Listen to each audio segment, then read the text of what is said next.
اعوذ باللہ من الشیطان الرجیم بسم اللہ الرحمن الرحیم اللہم فقہنا فی الدین۔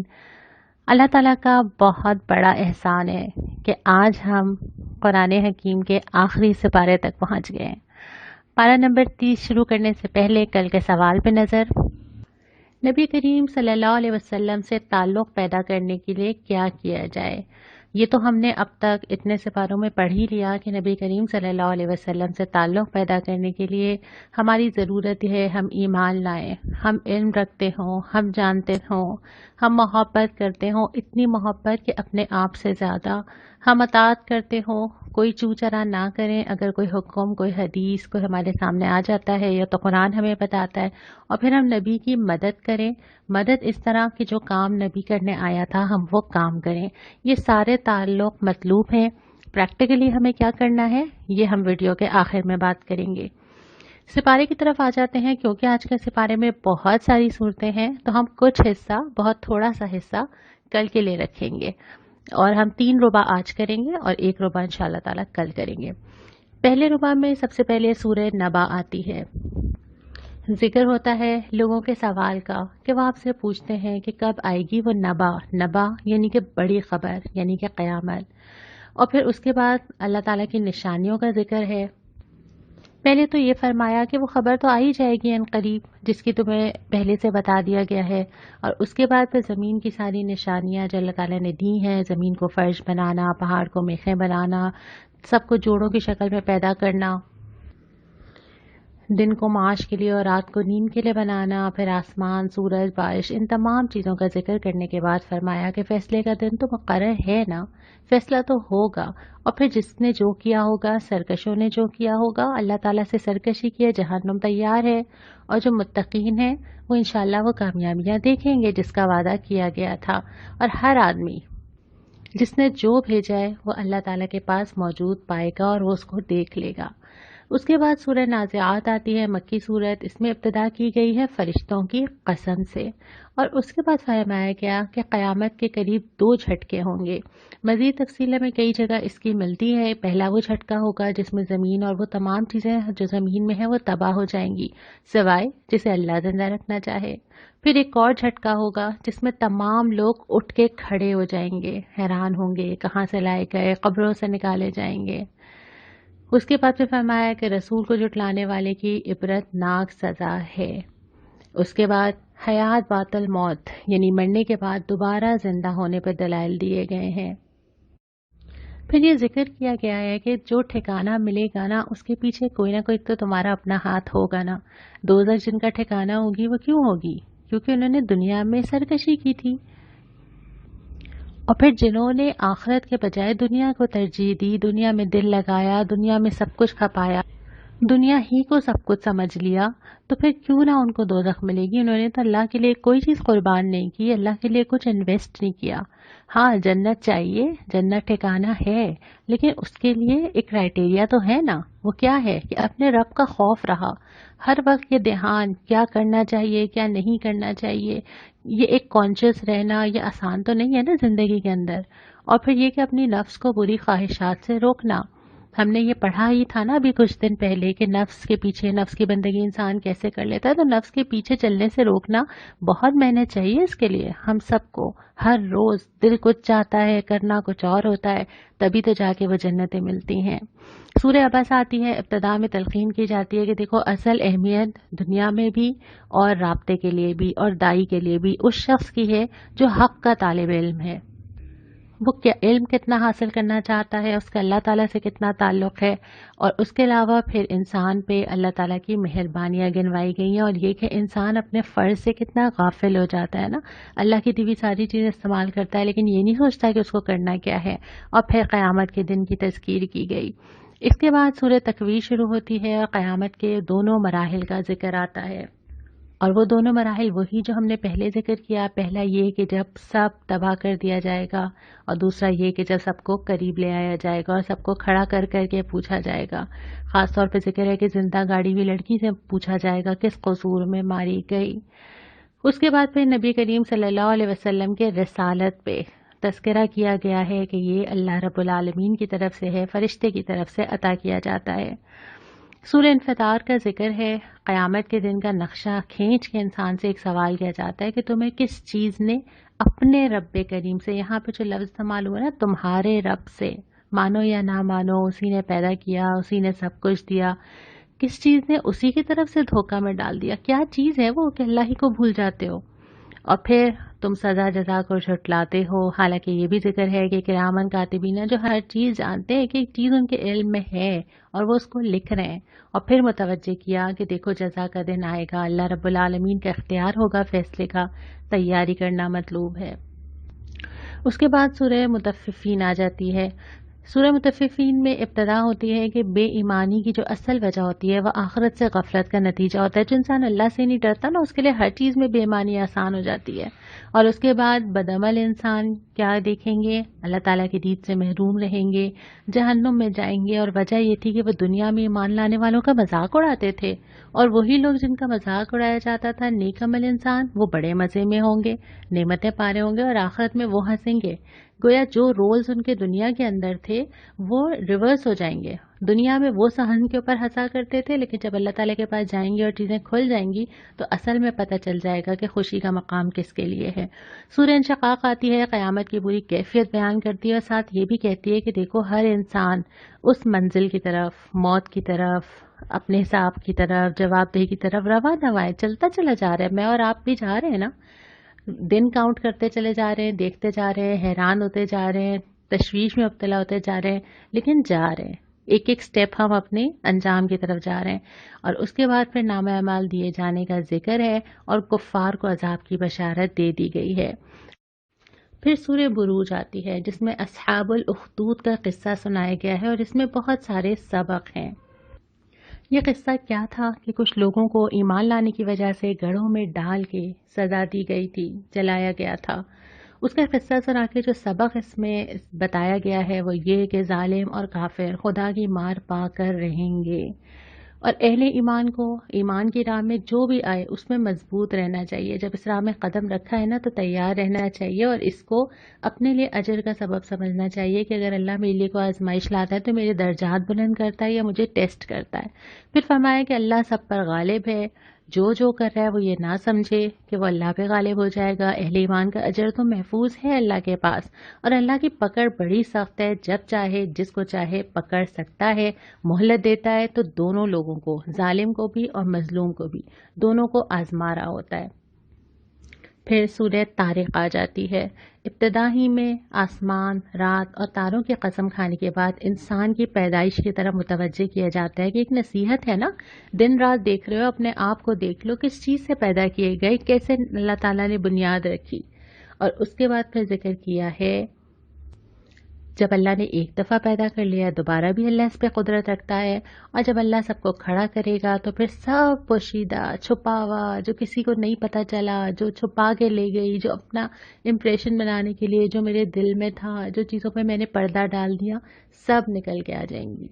اور اس کے بعد پھر ذکر کیا کہ دیکھو یہ جو چیز ہے نا، یہ آخرت، یہ جواب دہ، یہ کوئی مذاق نہیں ہے، یہ کوئی اتنی لائٹ چیز نہیں ہے کہ میں اگنور کر کے آگے بڑھ جاؤں، اس کو مجھے سیریسلی لینا چاہیے۔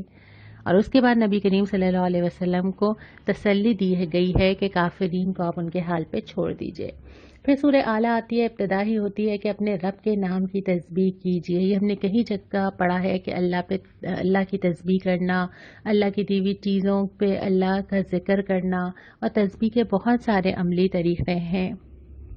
نماز بھی تسبیح کی ایک شکل ہے، اور وہ کلمات بھی جو ہمیں سکھائے گئے ہیں، خاص طور پہ سبحان اللہ و بحمدہ، سبحان اللہ العظیم۔ پھر ذکر کیا کہ کامیابی چاہیے نا، ہر ایک کو چاہیے، تو کیا کرنا ہوگا؟ تزکیہ کرنا ہوگا، صاف کرنا ہوگا اپنے نفس کو، دیکھنا ہوگا، چھانٹنا ہوگا، اپنے رب کے نام کو یاد کرنا ہوگا، یاد رکھنا ہوگا ہر لمحہ۔ اس کے بعد یہ ہے کہ نماز سے اللہ تعالیٰ سے تعلق بنانا ہوگا، جب ہی وہ فلاح ملے گی۔ اور اس کے ساتھ ساتھ ترجیح بھی طے کرنی ہوگی، دنیا کو ترجیح دو گے تو اسی کی طرف چلتے چلے جاؤ گے، دنیا کو استعمال کرو، ترجیح نہ بننے دینا۔ ترجیح کس کو بنانی ہے؟ آخرت کو، کیونکہ اس نے ہی ہمیشہ رہنا ہے۔ پھر سورہ غاشیہ آتی ہے، ابتدا میں ذکر ہوتا ہے اس آفت کا جو اچانک اور چھا جائے گی، کوئی اس سے بچے گا نہیں، اور اس میں جو لوگوں کی مختلف کیفیات ہوں گی، کیا وہ محسوس کر رہے ہوں گے، کچھ تھکے ہوئے ہوں گے، کچھ بہت بار رونق ہوں گے، گلو ہوگا ان کی شکل کے اوپر، پتہ ہوگا نا ہم کیا کر کے آ رہے ہیں۔ پھر اس کے بعد سوال اٹھائے گئے ہیں کہ کیا یہ لوگ دیکھتے نہیں ہیں آس پاس ہی، کہیں اور جانے کی تو ضرورت ہی نہیں ہے نا، یہاں پہ ذکر ہے اونٹوں کا، پہاڑوں کا، آسمان کا، زمین کا، میں اس لسٹ کو جتنا لمبا کرنا چاہوں کر لوں، اپنے آپ کو، اپنی انگلیوں کو، اپنے ہاتھ کو، آسمان کو، بارش کو، گرمی کو، جو چیز بھی ہو، کون سی چیز ایسی ہے جس کو دیکھ کے اللہ نظر نہ آتا ہو؟ نگاہ چاہیے ہوتی ہے، ہر ایک کے پاس نگاہ نہیں ہوتی نا، جب اللہ دل کی کھڑکی کھولتا ہے، قرآن بھی یہ کام کرتا ہے، تو پھر انسان کو وہ نگاہ پیدا ہوتی ہے، پردے ہٹتے ہیں اور ہر چیز میں قدرت اور اللہ کی کائنات نظر آنے لگتی ہے، اللہ کی نشانیاں کھل جاتی ہیں۔ اس کے بعد پھر نصیحت کیے جانے کی تلقین ہے کہ آپ کسی پہ زبردستی تو نہیں کر سکتے نا، لیکن اس کا یہ مطلب نہیں ہے کہ آپ نصیحت کرنا ہی چھوڑ دیں، نصیحت تو آپ کرتے چلے جائیے۔ اس کے بعد پھر سورہ فجر شروع ہوتی ہے، اور سورہ فجر میں ابتدا میں تمام ان قوموں کا ذکر کیا گیا ہے جو بڑی عالی شان تھیں، جو بہت صلاحیت رکھتی تھیں، بڑی بڑی چیزیں بنا لیتی تھیں، جہاں تک کہ چٹانیں تراش لیتی تھیں، لیکن ہوا کیا؟ فساد کیا زمین پر، اللہ کے خلاف گئے، اللہ تعالیٰ نے پکڑ لیا۔ تو اللہ تعالیٰ تو ہر ایک کو موقع دے رہا ہے اور جب چاہے اس کو پکڑ سکتا ہے، اور ان کا بھی یہی انجام ہوا۔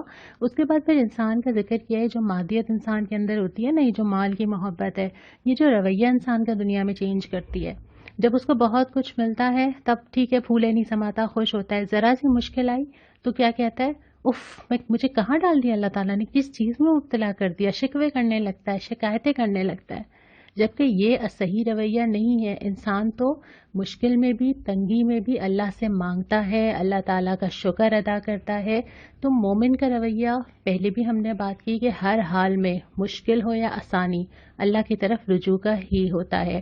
اس کے بعد ذکر کیا ہے کہ جو مال سے محبت ہو جاتی ہے، اس کے جو نتیجے ہوتے ہیں کہ ہم شیئر نہیں کرنا چاہتے، ہم چاہتے ہیں بس سمیٹ لیں، اپنے پاس رکھ لیں، جیسے یتیم کا مال چاہتے ہیں کہ قبضہ کر لیں، مسکین کو کھانا نہ ایک دوسرے کو کہتے ہیں، نہ خود چاہتے ہیں کہ کھلائیں، میراث بانٹنے کے بجائے سمیٹنا پسند کرتے ہیں۔ تو مال کی محبت ہے دل کے اندر، تبھی یہ رویہ پیدا ہوا ہے۔ آپ نوٹ کیجئے کہ اللہ تعالیٰ نے جتنی بھی ایسی چیزیں جو ہم سے غلطیاں ہو جاتی ہیں، حج میں کوئی غلطی ہوتی ہے، کفارہ دینا ہے، قسم کھانا ہے کے بارے میں، روزہ نہیں رکھ پا رہے ہیں، بیمار ہیں، بہت ساری چیزوں میں کفارے میں اللہ تعالیٰ نے نا مال نکالنا رکھا ہے۔ صرف توبہ نہیں ہے، آپ اس کو رجوع بھی کر لیں گے، معاملات بہتر بھی کر لیں گے، اللہ سے توبہ بھی کر لیں گے، لیکن آپ کو اس کے ساتھ ساتھ اپنا مال نکالنا ہے، کیونکہ جو مال ہے نا، یہ دل میں جگہ بنا لیتا ہے۔ تو اللہ تعالیٰ چاہتا ہے کہ میرا مال نکلے تاکہ دل پہ کچھ چوٹ تو پڑے، اور واقعتاً مال نکالنا مشکل کام ہے نا، 4 نفل پڑھوا لیں مجھ سے آسان ہے، پیسے مجھ سے مانگ لیں تو ایک لمحے کو کچھ تو لگتا ہے نا جا کے دل کے اوپر۔ تو یہاں پہ بھی ذکر ہے کہ یہ ساری چیزیں جب ہی پیدا ہوتی ہیں جب تمہیں مال سے محبت ہونے لگتی ہے۔ محبت نہ ہو اس مال سے، استعمال کرنا ٹھیک ہے، اس کے بعد پھر انسان کی حسرت کہ ایسا نہ ہو کہ وہ جا کے جو ہے وہ اللہ کے پاس پچھتائے اور کہے کہ کاش میں کچھ کر کے آتا۔ اور پھر بہت پیاری آیت کہ جو لوگ اطمینان سے، نفس مطمئنہ کا ذکر ہے، جو اطمینان سے اللہ کی راہ میں یکسوئی سے چل کے آئے ہوں گے، ان کو قیامت کے دن کہا جائے گا چلو چلو کشاں کشاں اپنے رب کی طرف خوش خوش شامل ہو جاؤ میرے نیک بندوں میں اور داخل ہو جاؤ جنت میں۔ اللہ تعالیٰ ہمیں ان لوگوں میں شامل کرے جن کو ایسے پکارا جائے گا۔ کیا بلیسنگ ہوگی یہ۔ اس کے بعد سورہ بلد آتی ہے، مکی صورت ہے، ابتدائی میں فرمایا گیا کہ دیکھو انسان کو مشقت کے لیے پیدا کیا گیا۔ اس میں بات سمجھنے کی ضرورت ہے کہ زندگی میں آسانیاں نہیں آتی، کسی کی بھی نہیں آتی۔ شروع میں آپ سوچتے ہیں، جب آپ ٹین ایجر ہوتے ہیں، ینگ ہوتے ہیں، تو آپ کو لگتا ہے کہ ایز پلانڈ ہوگی، میں پلان ہی ایسے کروں گا کہ پرابلمز نہ آئیں۔ پھر جیسے جیسے آپ آگے بڑھتے ہیں آپ کو اندازہ ہوتا ہے کہ چیزیں پلاننگ سے نہیں چلتی اور زندگی آسان نہیں ہوتی، زندگی کے فیزز آتے ہیں، ساتھ ساتھ ہر طرح کے آتے ہیں۔ تو انسان کو یہ سمجھنا چاہیے، ایک تو یہ کہ زندگی آسان نہیں ہے، دوسری بات یہ کہ یہ دنیا آسانی کے لیے نہیں ہے، آسانی تو جنت میں ہے۔ آپ کو کچھ نہ کچھ تو دنیا میں مشقت اٹھانی ہوگی نا، اپنے کمفرٹ زون سے نکلے بغیر تو دنیا کا بھی کوئی کام نہیں ہوتا۔ آپ دین کے راستے پہ چلنا چاہتے ہیں اور چاہتے ہیں کہ آپ اپنے کمفرٹیبل زون میں رہیں، آپ کو کوئی مشکل نہ اٹھانی پڑے، یہ نہیں ہو سکتا۔ کہیں تو آپ کو کچھ نہ کچھ دینا ہوگا نا اللہ کے لیے، کچھ تو لگانا ہوگا نا۔ اور اس کے بعد پھر یہ فرمایا کہ انسان جو ہے وہ مال پہ بہت فخر کرتا ہے نا، میرے پاس اتنا مال ہے۔ مال اس لیے ذکر کرتا ہے کہ اتھارٹی انسان کے اندر لاتا ہے، ایک فخر لاتا ہے۔ اور اس کے بعد فرمایا کہ ہم نے تو دونوں راستے دکھا دیے تھے، اچھا اور برا دونوں سامنے تھے نا. اب جس نے جو راستہ اختیار کیا، مشکل اٹھانی ہی نہیں چاہیے، چاہا کہ دنیا میں سیٹل رہے، ہر چیز کچھ ڈسٹرب نہ کرنا پڑے. اور اس کے بعد پھر نیکی کے کام گنوائے ہیں کہ یہ سب کچھ کرنا تھا. گردن چھڑانا یعنی کسی کو قرض سے نجات دلا دینا، کسی کے لیے آسانی پیدا کر دینا، یتیم کی سرپرستی کرنا، مساکین کی مدد کرنا، ایمان لانا، اس پہ صبر کے ساتھ قائم رہنا، لوگوں کے ساتھ رحمت کا معاملہ کرنا. اور یہ ہر چیز، یہ ہر نقطہ اتنی تفصیل چاہتا ہے نا. ایک ہی نقطہ اگر لے لیجئے، رحم کا معاملہ. رحم کا معاملہ یہ ہے کہ جیسے تم زمین والوں پہ رحم کرو، آسمان والا تم پہ رحم کرے گا. ہر انسان کے لیے دل میں خیر خواہی رکھنا، نرمی کے ساتھ پیش آنا، اس کو چانس دینا، اس کو مارجن دینا، اس کو جج نہ کرنا، اس کے لیے آسانیاں فراہم کرنا. یہ تمام چیزیں اس کے اندر آ جاتی ہیں، اور ان میں سے ہر ایک پوائنٹ کی بے شمار تاکیدیں اور حدیثیں ہمیں ملتی ہیں. پھر سورہ شمس آ جاتی ہے، ذکر کیا جاتا ہے کہ دیکھو کائنات میں بھی اللہ تعالیٰ نے متضاد چیزیں بنائی ہیں نا. دو چیزیں دن ہیں تو اس کا اپوزٹ رات ہے. اسی طرح کے مثالوں کے بعد ذکر ہے کہ نیکی اور بدی بھی ایسی ہیں، دو اپوزٹ چیزیں ہیں. اللہ تعالیٰ نے انسان پہ ہر چیز الہام یعنی اس کے اندر بلٹ ان ہے کہ وہ نیکی کو پسند کرتا ہے، برائی سے دور ہونا چاہتا ہے، وہ دبا دیتا ہے اس چیز کو، لیکن وہ سکون پاتا ہے. جیسے جیسے وہ اپنے نفس کو یہ چیز دیتا ہے نا. ہم کیوں نماز، عبادت، حج، سجدہ، ہم کیوں سکون محسوس کرتے ہیں؟ اس کی وجہ سے کہ یہ فیچر ہمارے اندر بلٹ ان ہے اور ہم اس سے کشش محسوس کرتے ہیں. ہم اس کو دباتے ہیں تو پھر وہ ابھر کے سامنے نہیں آتا. اور اس کے بعد یہ کہ اگر کامیابی چاہیے تو نفس کا تزکیہ کرنا ہوگا، اور قوم سمود کی مثال دی گئی ہے. اس کے بعد سورہ لیل آتی ہے، اور ابتدا میں کہا جاتا ہے کہ لوگوں کی کوششیں مختلف قسم کی ہیں، اچھی بھی ہیں، بری بھی ہیں. اور اس میں دو طرح کے لوگوں کا ذکر ہے. ایک وہ جو اپنے مال کو اللہ کے لیے خرچ کرتے ہیں، تقوی اختیار کرتے ہیں، سچائی پہ قائم رہتے ہیں. اللہ تعالیٰ ان کو آسان راستے کے لیے سہولت دیتا ہے. جو بخل، بے نیازی اس قرآن سے، اللہ کی دعوت سے کرتے ہیں، جھٹلاتے ہیں، اللہ تعالیٰ ان کو سخت راستے کے لیے سہولت دیتا ہے. پہلے بھی یہ بات ہوئی تھی، جس طرف قدم ہوگا اس طرف آسانی ہوگی. اس کے بعد یہ فرمایا کہ پاکیزگی کے لیے پھر تذکرہ یہ ہے کہ اپنا مال خرچ کرو، اور اس لیے نہیں کہ تم اللہ پہ احسان کرو، اللہ کو راضی کرنے کے لیے خرچ کرو، وہ تم سے راضی ہوگا. اس کے بعد پھر سورۃ ضحیٰ آ جاتی ہے. نبی کریم صلی اللہ علیہ وسلم کو تسلی کہ اللہ نے تمہیں بالکل نہیں چھوڑا، اللہ تمہارے ساتھ ہے، اور ان قریب ایک بہت اچھا وقت آنے والا ہے، تم خوش ہو جاؤ گے.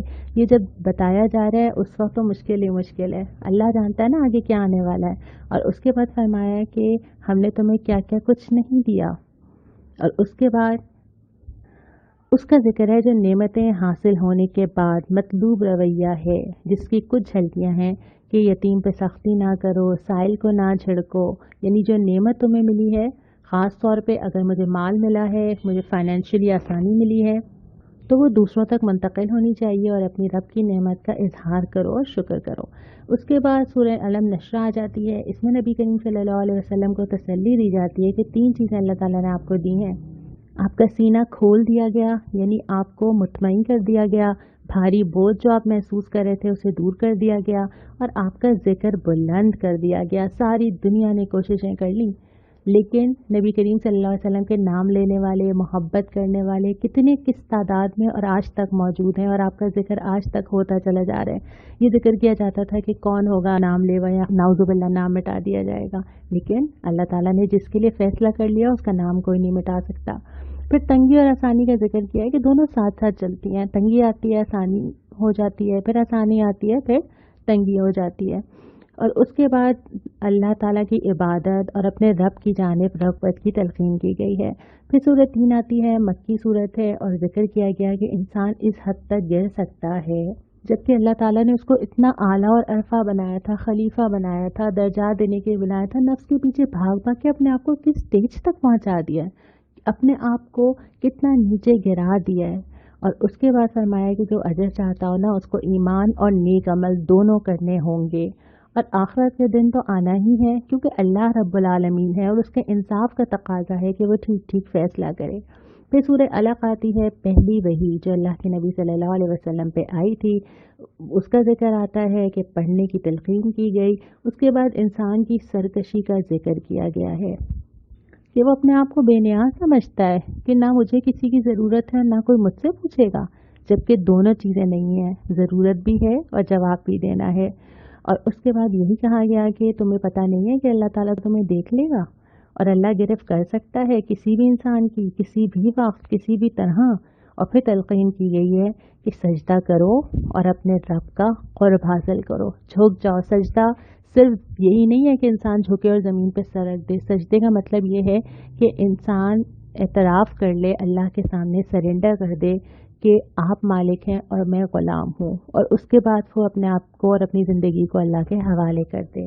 اس کے بعد سورہ قدر آتی ہے، اور اس قدر کا بنیادی موضوع تو شب قدر ہے، لیکن ابتدا ہی شروع ہوتی ہے قرآن کی عظمت کا ذکر کر کے کہ یہ جو قرآن ہے نا، یہ کسی اور نے نہیں بھیجا ہے، یہ ہم نے بھیجا ہے۔ اور اللہ تعالیٰ کی طرف ریفر کرنے سے اس کی عزت اور اس کی قدر بہت زیادہ بڑھ جاتی ہے۔